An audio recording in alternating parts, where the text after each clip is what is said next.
celebrities, of course. Our culture is really crazy like that. So isn't it interesting that we continue to find We were at Blas 3 days. Oh, that camp is one of the treasures of my memory. Order? There was no more order among those brigands than there is among the wolves and the hyenas. They went roaring and drinking about, whooping, shouting, swearing, and entertaining themselves with all manner of rude and riotous home play. And the place was full of loud and lewd women, and they were no whit behind the men for romps and noise and fantasy. It was in the midst of the wild mob that Noel and I had our answer to our dearest dreams. He was of great size and of martial bearing. He was cased in mail from head to heel, with a bushel of swishing plumes on his helmet, and at his side the vast sword of the time. He was on his way to pay his respects in state to Joan, and as he passed through the camp he was restoring order and proclaiming that the maid was come, and he would have no such spectacle as this exposed to the head of the army. His way of creating order was his own, not borrowed. He did it with his great fists.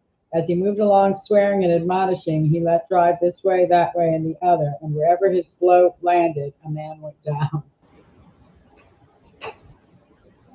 Damn you, he said, staggering and cursing around like this, and the commander-in-chief in the camp, straighten up, and he laid the man flat. What his idea of straightening up was his own secret. We followed the veteran to headquarters, listening, observing, admiring, yes, devouring, you may say, the hero of the boys of France, from our cradles up to the happy day, and their idol and ours.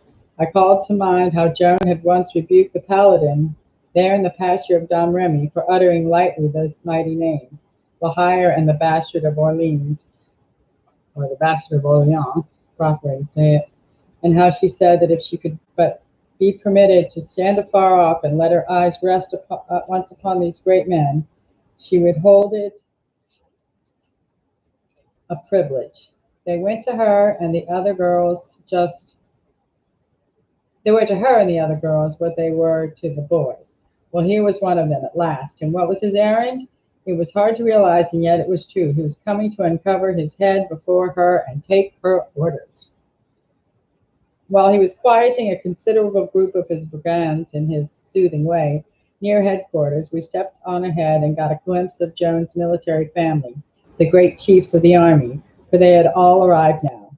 There they were, 6 of wide renown, handsome men in beautiful armor, but the Lord High Admiral of France was the handsomest of them all and had the most gallant bearing. When La Hire entered, one could see the surprise in his face at Joan's beauty and extreme youth, and one could see, too, by Joan's glad smile that it made her happy to get sight of this hero of her childhood at last. La Hire bowed low with his helmet in his gauntleted hand and made a bluff but handsome little speech with hardly an oath in it, and one could see that these two took to each other on the spot. The visit of ceremony was soon over, and the others went away. But La Hire stayed, and he and Joan sat there and supped and sipped her wine, and they talked and laughed together like old friends. And presently she gave him some instructions in his quality as master of the camp, which made his breath stand still. For, to begin with, she said that all those loose women must pack out of the place at once. She wouldn't allow one of them to remain. Next, the rough carousing must stop. Drinking must be brought within proper and strictly defined limits, and discipline must take the place of disorder. And finally, she climaxed the list of surprises with this, which nearly lifted him out of his armor. Every man who joins my standard must confess before the priest and absolve himself from sin, and all accepted recruits must be present at divine service twice a day. Hang in there, Jen. Everyone must go to confession and go to mass twice a day. La Hire could not say a word for a good part of a minute. Then he said, in deep child, they were littered to hell, these poor darlings of mine. Attend mass? Why, dear heart, they'll see us both damned first. And he went on, pointing out a most pathetic stream of arguments and blasphemy which broke Joan all up and made her laugh as she had not laughed since she played in the Domremy pastures. It was good to hear. But she stuck to her point as the soldiers yielded and said, all right, if such were the orders, he must obey and would do the best that was in him. Then he refreshed himself with a lurid explosion of oaths and said that if any man in the camp refused to renounce sin and lead a pious life, his head would be knocked off. That started Joan off again. She was really having a good time, you see, but she would not consent to that form of conversions. She said they must be voluntary. Lahire said that was all right. He wasn't going to kill the voluntary ones, but only the others. No matter. None of them must be killed, Joan couldn't have it. She said that to give a man a chance to volunteer on pain of death if he didn't, left more or less trammeled, and she wanted him to be entirely free to make the choice to do this.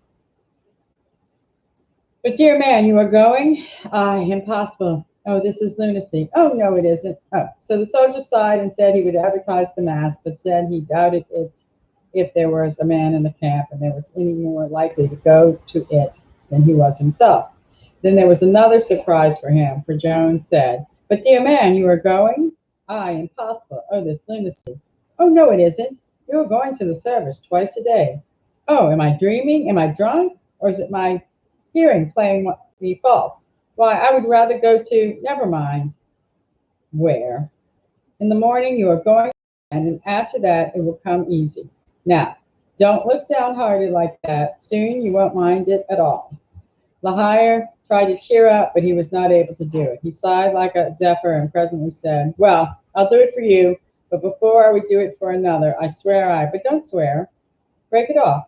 Break it off. It is impossible. I beg you. Why, oh my, General. It is my native speech. Exactly 2:30.